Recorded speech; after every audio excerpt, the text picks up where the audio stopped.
Jag heter Peggy Smulter och jag ställer upp i lagtingsvalet och i kommunalvalet i Ålands.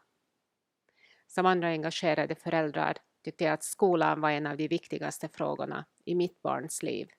Därför gick jag med i Hem och skola.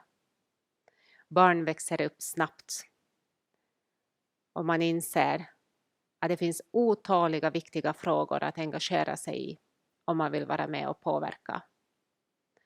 Många av våra ungdomar får till Sverige och pluggar. Jag vill att den dagen de väljer Åland igen ska de kunna söka toppjobben här utan att kunna finska perfekt. Jag är själv född och uppvuxen i Helsingfors.